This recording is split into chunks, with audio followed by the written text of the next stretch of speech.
Hey everyone, I'm Kunaal Bajwa. And I'm Lance Jordan. We are two nerds who decided to start a podcast in 2020 due to the pandemic. No topic is necessarily off the table, and we'd like you to join us in hearing our thoughts on various topics, ranging from anime to Zeppelins. We have it all. Here we go. All right. So we're back for the final episode of the year of They Need a Hobby podcast. As always, this is Lance Jordan, joined by my trusty co-host, Kunaal Bajwa. What's up? How y'all doing? We have a guest in the building. Well, not in the building, but joining us on Zoom. The illustrious George Collins of the Whomst podcast. George. Hello. Thanks for having me for the first time. Hey, yes. We are excited to get to know you. The first time. There's an inside joke there, but we won't go down that rabbit hole. Right. If you stick with us, you'll find out. Yeah, we'll release a really messed up version of that one episode. Yeah. The hidden episode when we all make it off a podcast. Yeah. We'll release the hidden gem. But thanks for having me, man. For real. If you haven't already, definitely check out the Whomst podcast. Do you do them every week, George, or how's that set up? Yeah, whenever I'm off, I try to do it at least once a week. Right now, I'm actually doing 2 episodes a week.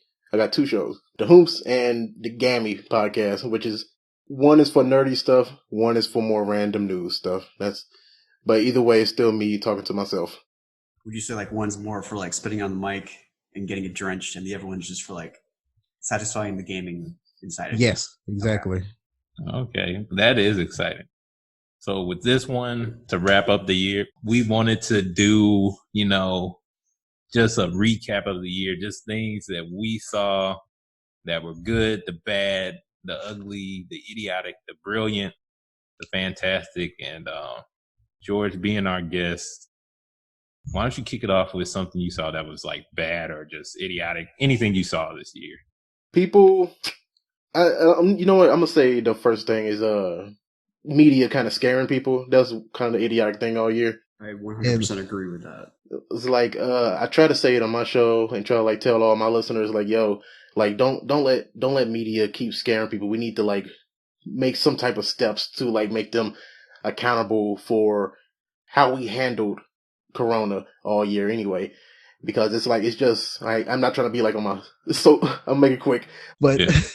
It's a vicious cycle. It's just them lying that stuff is running out, because stuff might be running out, but no one knows if stuff is running out until they scare people, which makes items like tissue and water actually run out. Now, when they do say it, now it's true, but it's because of them. So it's like that's just one of the main things I wanted to tell people. Like, kind of take everything on the news, Fox, whoever you listen to, everyone kind of like just kind of there for the clicks. So kind of like just take it with a grain of salt. Do your own research. I totally agree with that. Like one of my friends and actually one of my instructors in martial arts is on the coronavirus like response team in St. Louis, and he is like, yes, this is a big deal. Yes, it is a virus that we don't have a vaccine yet, but we are working and we're close to it. No, they should not have a kill count on the news every day. Yes, exactly. Because that is just fear mongering, and it's just stupid, and it's creating more hysteria every damn day. Right. Like, I'm not saying like don't just ignore it and just stuff like that, but like you said, like having a number up there and it's constantly getting bigger is not going to help anybody. So like, what's the point? Exactly. Yeah, I would say add on to that point. In the beginning of this, right, there was a lot of misinformation. As the media, you would expect them to do their research and have all these things kind of worked out beforehand. But I would say definitely a lot of things were just like thrown out there before they were fact checked. And by the time you got to some of the real issues or some of the things that work to effectively treat coronavirus, right, it was like the myths were like already out there and people already believed it, and you couldn't change their minds at all. Right, it's already set in stone. People already believe a certain race did it already and all this stuff. It's ridiculous. Early on in the coronavirus, I remember just following social media and Black people being like, Black people can't catch coronavirus. And so like they were like immune, like this is a white person's disease. I remember seeing this and like I just remember like that following week or maybe a couple of days, the numbers that came out in like the Black community were very startling. And I don't think Black people took it seriously until like Black celebrities and athletes caught it. Right. I think Idris Elba was like one of the first big ones. He was talking about like, he's like, yeah, my wife and I are just watching Naruto and kicking back right now, just staying down. And I'm like, hold up, you're watching anime? Like that was the thing that got me the most. Oh, you was for real? I thought you was lying. No, I'm dead serious. Like he actually was like, yeah, we're watching Naruto. We're thinking about watching Boruto afterwards, but we'll see what happens. And I'm like, okay, Idris just went up in my book. Okay, Black James Bond, I got you. But about the Black people not getting coronavirus, that's true. It's a shame that we took it as a meme, and they only took a celebrity for us to get serious about it, kinda. Right. Yeah. Not to like start the show off dark, but like I guess get it out the way. No color here. We're all dark here. We're all dark. This is a nice little encapsule of color here. You know, we go to light to medium to dark. Man, Kunal's terrible. Kunal, what did you see? Well, he's 11. What did you see that was bad this year? Where to fucking start? Like seriously, man. Definitely just Corona in general, like blowing up everyone's plans. So it doesn't hit the States really until we don't hear about it really until like end January, beginning of February. Yeah, I think. And then I remember like because I saw a post that made me think about this. I was like, we survived, our generation, because we're all around the same age. West Nile virus, bird flu, swine flu, everything, you name it, and we're still here. And I'm like, they're just blowing out of proportion. It's fine. Yeah. Don't worry about it. Right. I had a trip planned to Peru. I was going to go to Machu Picchu. Like I had a buddy who was there and was like ready to like, hey, I can show you around. We can stay at places together. Like I was so excited. I had sinus surgery, and then I sprained my wrist. It's a lot better now. So I looked like I got mugged for like 2 months. Nice. And I was like doing it. I'm like, oh yeah, we should totally go over here. Like coughing up blood and throwing it away inside. And then I was like, yeah, we can totally do this. And click. I'm like, I'm so looking forward to this. And then Italy shuts down its borders. And my dad calls me. He's like, I think you should reschedule your trip. And I'm like, I think you're right. Right. Especially how you looked. You was like coughing and shit. Like you look like patient zero. Like, yeah. No, I got mugged. No. I stopped coughing blood, I think, like after a week or so. And so my brother was like, you look like, I don't even know what to say to you. I'm like, I look like I entered a Street Fighter tournament, but I did this to myself. Like, this is totally me. I was not that cool. I went home and was a family man instead. So it's all good. Reference out there for Street Fighter fans. You know what I'm talking about. So that was probably the worst thing of just destroying everybody's plans this year, which is pretty generic. But everybody had to learn how to be their own company. Pretty much. Yeah. Yeah. And you learned that not a lot of people know how. Yeah. Lance, what's yours? What's the worst part for you this year? I'm going to touch on something a friend left in a comment. Shout out Christy Ryan. Mental health. I mean, that definitely played a toll on a lot of people this year. And I remember, right, like the first shutdown, like the first few weeks, I was being reached out to by like people I haven't talked to in a long time, and like coworkers from work were like finding me and adding me on social media to, check on me, see how I was doing. And I was like, reciprocating that. That's really sweet. That feeling. I know, sweet guy. You are a sweet guy. Yeah, people actually care about you. Right. I mean, that is the thing. Well, I guess that's a good thing in it, that you were like, people were trying to find those support systems, but it was like it was bad that we allowed ourselves to like, I guess, not have those support systems, and we weren't prepared for this. And then, of course, mentally, how it affected some people who tragically, took their lives. Ooh. And I would say from experience, just like those first few weeks, I mean, it kind of hit me immediately where I was thinking, like, I rely on my job. Like, it just kind of hit me like, I really need this job as much as like I hate it, complain about it sometimes. Like I needed to pay my bills, right? Like I needed to do all the things I enjoy. So, for me, that was like, I need to get out of this house and become an essential worker, essentially, Right.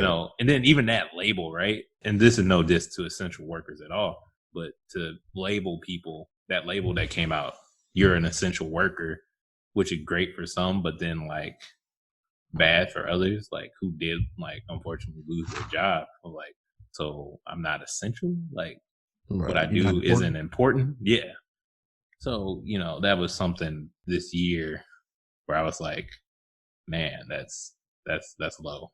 And I don't know if you guys can speak on, any mental health that you experience. I mean, for me, it's, we've alluded to this in other podcasts, but since we're on the topic, I mean, definitely have diagnosed with general anxiety since I was 17 and medium depression, which is much more under control now. It hit me pretty hard. Not right away. It took it took like a week or two. From your mansion. Well, I didn't live there at that time. Oh yeah. I moved in this place like 6 months later. Leave me alone. Shit, And I actually broke up with someone, then got sick. I had a really bad cough, and I was like, I have corona. Like, I'm gonna die. And then my doctor's like, I think you'll be fine.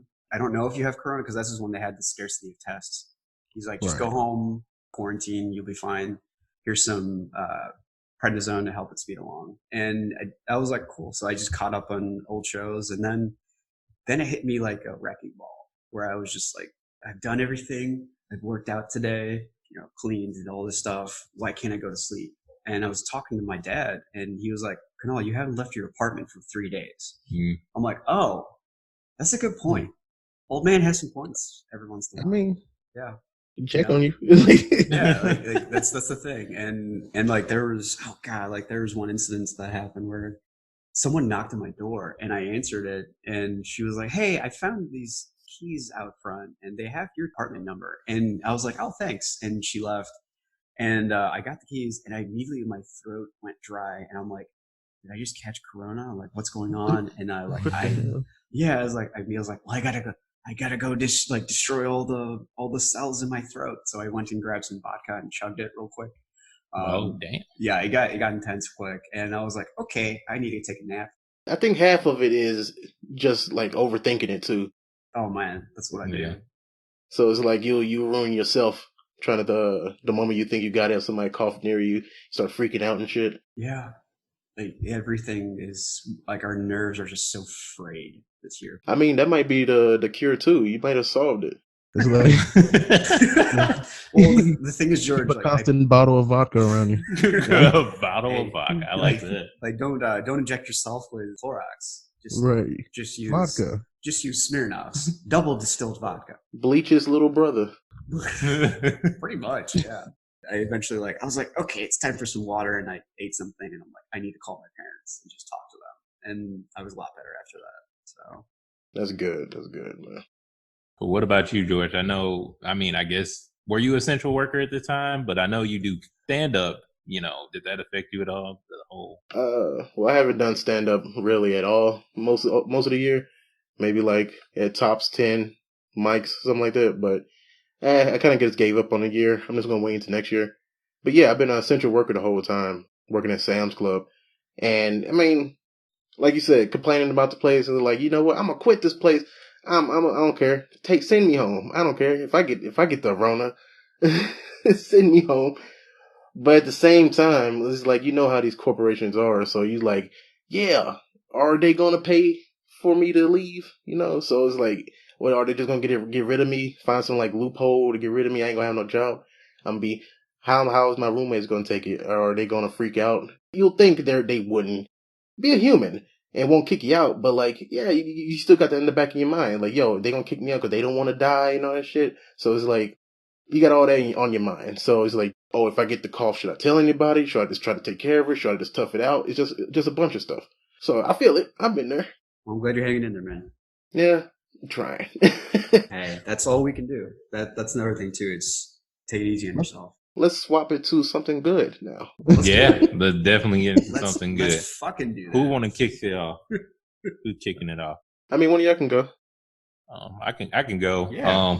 Something good. I mean, I think it was good for companies and good for us in the long run. I was gonna say with these movie theaters, like, and companies like deciding to not release their big blockbusters this year. Oh yeah. Yeah, streaming definitely. They were on the top of their game, but I actually think it was a genius move by Marvel to not release Black Widow this year, because I feel like it won't do the numbers that it needs to do, and sending it to streaming wouldn't do it justice. In terms of getting swallowed up and everything else. Yeah, Okay. I think that would happen with Tenet. I mean, I don't know how well Tenet did. I'm pretty sure it's the best movie that released this year that did numbers, but I mean, I'm pretty sure it's the only movie. That yeah, came out, so exactly. it's kinda like, movie of the year. Here's a Exactly, but I'm just wondering, like, in the grand scheme of things, like, did it do what it was supposed to do? Yeah. Or, like, Nolan's been under fire for doing that this year too. The theaters are kind of mad about the HBO Max, I believe. yeah, Like they made the decision of we're gonna start streaming on our movies starting next year, and they was like, hey, you didn't tell us, like what's going on, bro? Like, hey, you don't want to send us a text or something, man? Like, damn. like so they yeah, send a courtesy text. Yeah, something like, oh, you finna ruin your whole career, bro. Put some None. emojis in it. Yeah. It's just Yeah. But isn't that like with the world we're going to? I mean, I think it's genius, and I think, like, in the long run, I would rather have a streaming service or a platform that's just going to show me all the movies than me having to go to a theater. If I just have to pay like a monthly fee and that be the end of it, and I can see whatever movie that came out in theaters, I'm okay with that. I think that's a good move. But yeah, like there is a cool thing. Like streaming definitely is going to be the future. Like Conan O'Brien's doing a good job of pivoting to just streaming. Once we get the vaccine and things go to somewhat back to normal, I'm gonna like going to the movie theater is just nice. You get to get out of your house, go with your friends. Kind of it's a social adventure. Getting food afterwards, get food before.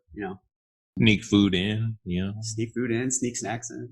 Yeah. Get those Skittles. I mean, they'll probably get more people if they just like cut the prices a little bit. Like, Jesus. Yeah, I get you got to make your money, but like, yeah, you got to make some cuts somewhere if you want people to come back. Come on, man. You can't afford $50 for some popcorn. No. It's very cheap. Very cheap. Some very expensive stale popcorn. Yeah. That's why you go early. You go to the matinee. Matinee. Black people never heard of the matinee. I always wanted. Oh, I know. Oh, I'm aware. Cheaper Sunday mornings. My mom always just she loves going to watch movies with us. Like, I remember very fond memories of my mom just going, "Oh, Kunaal, would you like to see the matinee show today?" Because she grew up in India, so like they speak British English too. She's like, "Oh, the matinee show today." I'm like, "What's that?" And she's like, "It's the early show on Sunday." I'm like, "Oh, yeah, let's do it." Sorry, fond memories. No. Oh, no. Memory lane, man. I get you. But I saw your face when I said Black Widow. Like, do you think it should have released this year, George? I thought it did release. I knew I wasn't gonna go watch it anyway. So, like for no reason at all. It's just like I didn't want to watch it, but I thought it kind of came out and just didn't do as well as they thought because of this. But I didn't know they held on to it. So. Oh yeah, they're holding on to that baby. I mean, honestly, it should have been released like years ago. Yeah, I mean the order. I mean, if we're looking at Marvel in the grand scheme, the order of it is kind of confusing. It's very confusing. Yeah. Because her character is dead, and apparently this is supposed to be a clone of her. Like Wait, what? Yeah, exactly. Right. Like I've heard. Have you heard about that too? I thought it took place in somewhere past. between like after Civil War. That's where I thought it was. Oh, it might be. I thought. I heard somebody say that she was a clone. I could be. She was a clone. Wrong. Yeah. I mean, she could be. Yeah. I wouldn't put it past her. But it's not out of Marvel's realm for sure. Definitely Is that why she didn't have eyebrows? not. That's how you can tell. You could tell. Oh shit. Kunaal, what did you see this? Yeah, the things that come out, things that are good this year that have come out from this year.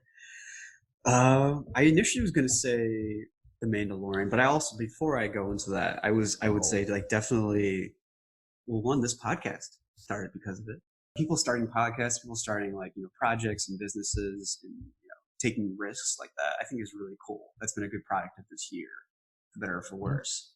As for anything else, I would say The Mandalorian. It renewed my faith in Star Wars because I'm a much bigger Star Trek fan. But like this showed me that they can actually have good writing and good lore, and bring interest. Because like I am really considering watching Star Wars, Clone Wars, and Rebels after this because there's so much there that's unspoken. And I was actually talking to a friend about this earlier today. Jedi's and their fights and their telekinetic abilities are awesome. The Force is awesome. But I don't want to watch a show that just has Jedi's. I want to watch a show that has more about the story behind it. Like the Mandalorian Creed and Mandalorians, and apparently we find out, spoilers, pause. Okay, that there's there's political factions of the Mandalorians. Like there's not just one Jango Fett and the rest of his crew. Like there's different stuff.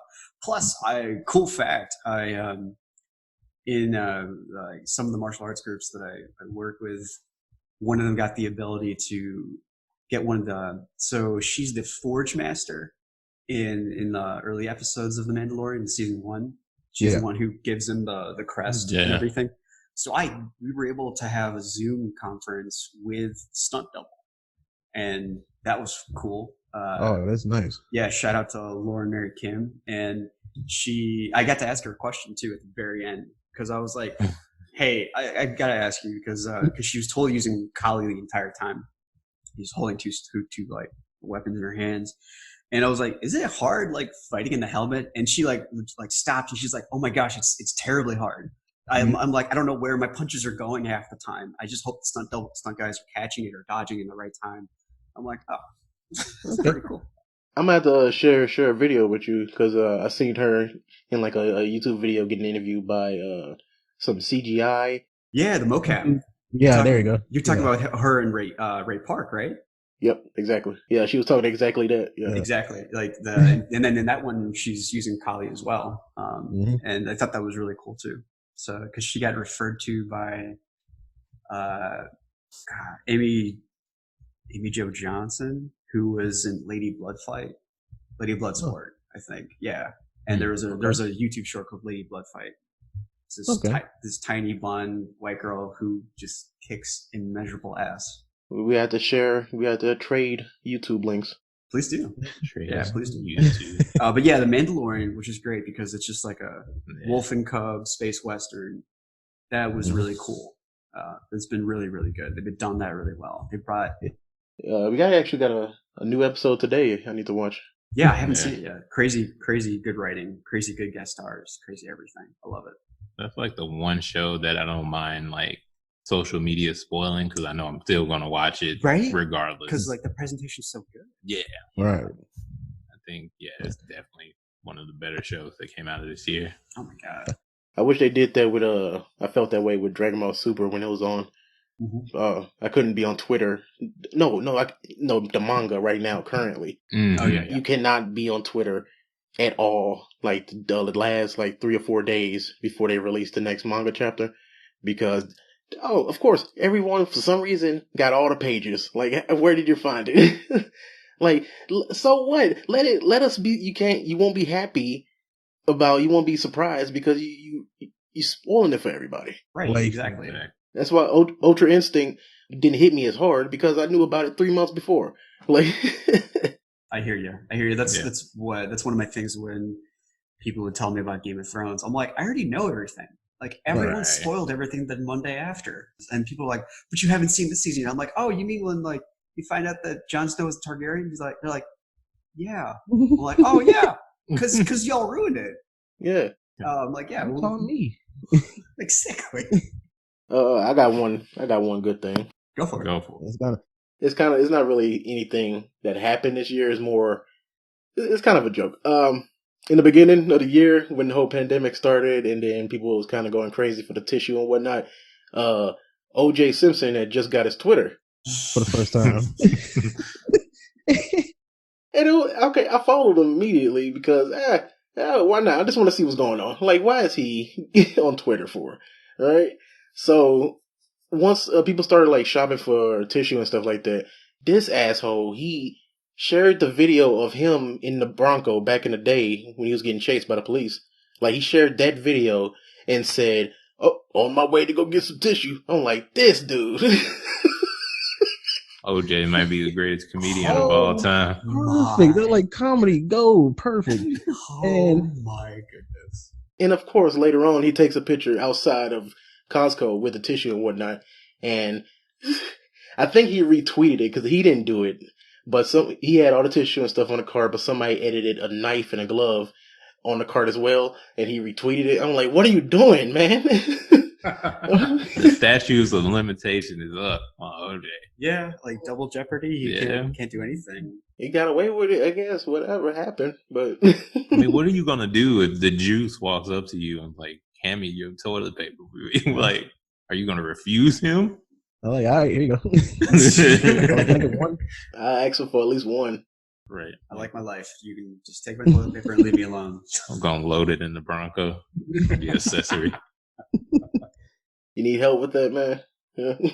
You look in the Bronco, it's like blood everywhere. I heard about him getting on Stained Twitter. blood.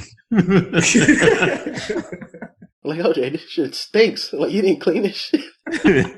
You didn't think? I heard about being on Twitter and him giving like football advice or his thoughts on football. Have you guys heard about that too at all? All I came for the jokes on the murder. For the jokes. Cool. Because like I find that to be a joke in the first place. I'm like, whoa. Like the fact that you're giving advice on football after being out of the game for like what 30, 40 years. Yeah, the game has changed. Yeah, I bet. If anything. Yeah. But he still, he received his awards in the sport, I guess. Of sorts. It's kind of like Mike Tyson giving someone Shit. Boxing advice, which that can fall in a idiotic thing I've seen this year, but then like a brilliant thing because I guess it's a very interesting guy. Mike Tyson is like, you can say what you want, but I think he's really smart, and I guess he made his money this year. He's fighting and podcasting, but Hot Box with Mike Tyson. I love that show. I haven't watched it yet. It's so good. It's so good. He's had people from like William Shatner to like the guy that was going around. He had Sugar Ray on there too. Yeah, he's had a bunch of people on that podcast where like you really see like I'm not denying bad things that he did in the past, but like everyone thinks of him as this idiot, and he just has a speech impediment. He's actually really brilliant, just in terms of a fighter, normal human being, and it's just fun to hear him talk all the time, man. Like you're Captain Cook, man. Like Eddie Murphy talked about you, and like it's just fucking great. Very terrifying, man. You're gonna be in the next fight with Mike Tyson after you hear this. He's gonna be like, "I want Kunaal." He's like, "I'm gonna fight. I'm gonna teach a brown little kid. He's gonna get him out there, get him in the ring, get him jacked. He's gonna be unstoppable. Gonna turn him into. He's a really nice guy, though. I'll get it. I'll get in there. You can get in there with Mike Tyson. I ain't gonna get hit by Mike. He's gonna knock me out. Hey, all you need is one. You got to think of that payday, though. I mean, is it worth my beautiful face? No, maybe. Hey man, you can fix that shit. No, with that money, you could get the surgery and have a little left over. This isn't altered carbon. It can't just get a new body. Get enhancements. You know how they like do dramatic flips when they when Stone Cold would do a stunner? I'll do that the moment I get punched. You do the Rock where you just like flip over on your head and then bounce around the ropes. Yes. As long as I can get wear a neck brace going into the fight, I'll consider it. Man, he'll hit you right in the neck. Oh shit! It was just so cushiony. I couldn't resist, man. I'm sorry. Have I not done my Mike Tyson in front of you? No. He gonna do it for like the next week. Hey Lance, how you doing, man? What's our next podcast gonna be about? I'm sorry, Lance. When Mike Tyson comes, I'm just saying I didn't prove that Mike. But speaking of boxing though, Mayweather's gonna fight Logan Paul. You know what's kind of scary though?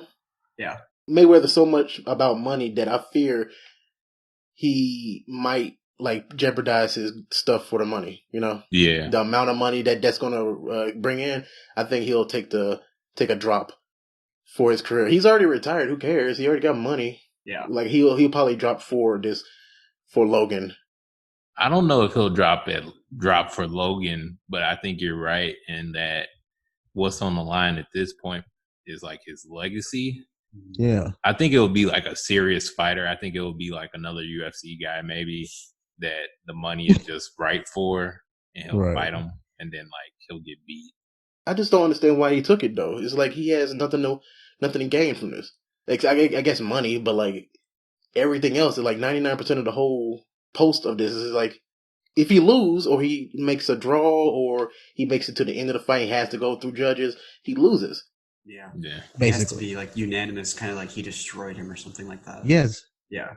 And he purposely was playing with him, but everything else he lost. He loses his reputation a little bit. Oh, it was like with McGregor, like with that whole craziness, everyone kind of was like, okay, he has grappling and stuff like that. So if Floyd's giving some trouble, then so be it. We'll accept that. But this is just I've never been more excited for a wife beater to beat up a YouTuber. I've never been more excited. I can't believe that I'm actually somewhat excited.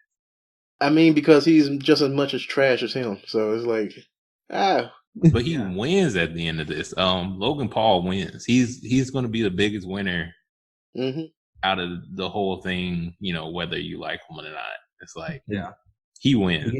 He gets knocked out. I mean, he fought Mayweather. We kind of expected it. And he got a huge payday for it. Huge. I mean, and that's the thing. That's crazy, though. Like, not even 2 years ago. 2-3 years ago, he was the guy posting videos about dead bodies and stuff. In Japan, I heard about that. Yeah, that was, Now he's going to make a couple million getting knocked out. America's a fun place to be. Good. We're doing something wrong, guys. That's all I'm saying. I need to be more of an asshole, apparently. I need to be more toxic. That's where the money is. Yeah, that's part of the reason why this country is so fucked up. Well, I think we pretty much covered it. Our year-ending episode. Yeah. For us, the They Need a Hobby podcast will be back next year. George, tell the people where they can find you and hear that voice of yours.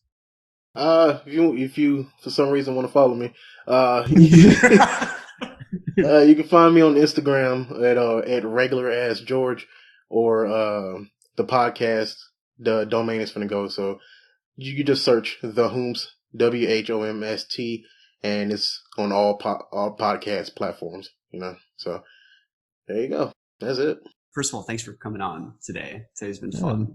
Today's been a great day. Great day to just relax for me personally. I don't know how. Yeah, but this has been great. Cool. Long time coming. Indeed. Indeed. And but like, if you ever want to just, you have to listen to the episodes that you do weekly, because like the episodes that George does, he gets up on the mic and he just spits it. Like whatever is on his mind, he just goes.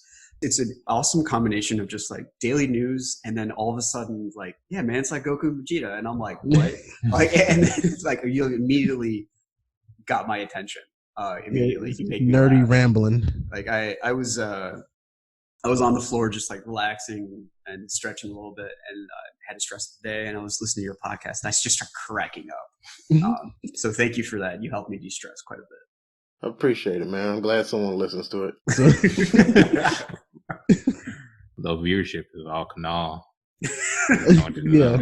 It's just one dude, but it's like 3 different accounts or something like that. Just a bunch of views. I'm like, hey, where did this come from? He's like, he's a strange little brown kid. He's like, follow me all the time. Start doing live shows. It's just him. I'm making it rain just in the background, donating stuff to you. Like, thank you. And it's not depressing. All right. That's it. Thanks again for listening. This has been the They Need a Hobby podcast. Season 1. Thank you for being with us. And we look forward to season 2. Bye-bye.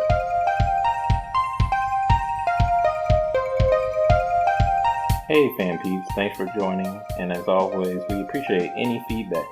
You can follow us on our Facebook page, They Need a Hobby, and also at tnahpod on Instagram and Twitter. Hopefully one day we'll find a hobby and maybe even be one of the cool kids. Peace.